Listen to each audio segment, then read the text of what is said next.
Her children knew where she was. They would come up the hill when they did not see her or go to their grandmother's.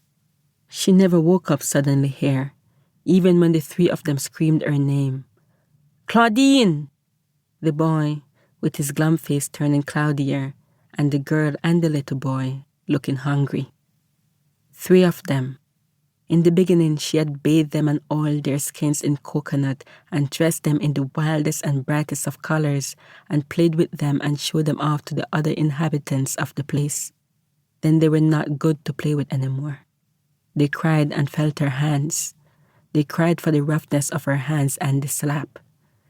If he was there, he would either say, "Don't hit them," or, "Why don't you hit those children?" His ambiguity caused her to hesitate before each decision on punishment.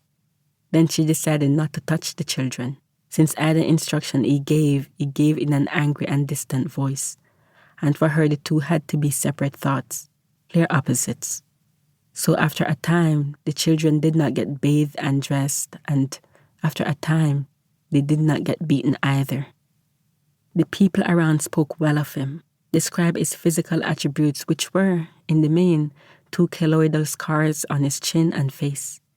The scars meant that he was afraid of nothing. When he came, he told them of his escapades on the bigger island, like the time he met the famous criminal, Weapon, and he and Weapon spent the night drinking and touring the whorehouses and the gambling dens, and Weapon stuck a knife into the palm of a man who touched his drink. He brought new fashions to the place, the wearing of a gold ring on his little finger, and the growing of an elegant nail to set it off. The men, they retold his stories until he came with new ones. They wore copper rings on their little fingers. If she wasn't careful, they would come into the house and tell her what to do again.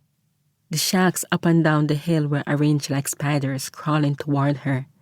One strong rain and they'd be inside of her house, which was not at the bottom of the hill, so there was no real reason to think that it will actually happen.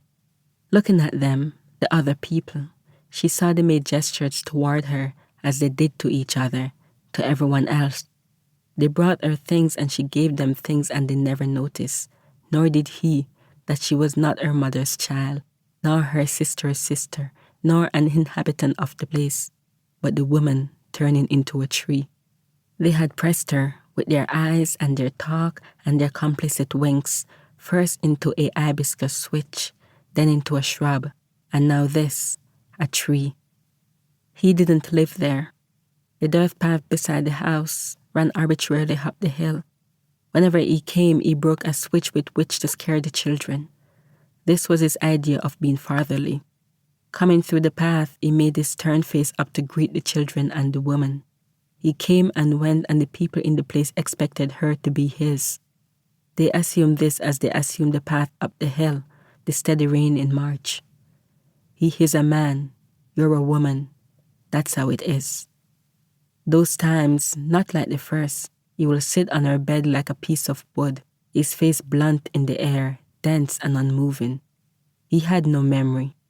Almost like the first, his breathing and his sweat smelling the same hurried thickness as before, like something which had walked for miles with rain falling and insects biting, the bush and trees slapping some green and murky scent onto its body, a scent rough from years of instinct and horrible.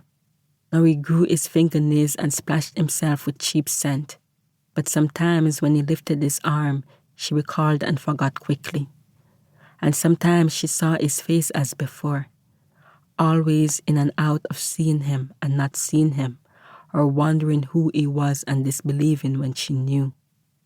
Those times he will sit on her bed and tell her about a piece of land which his maternal grandmother had left him. He was just waiting for the day that they built the road across Souci, and that was the day that he was going to be a rich man. It was good agricultural land, he said, and only a road was holding it back. He went on about how he will work the land and how he was really a man of the earth.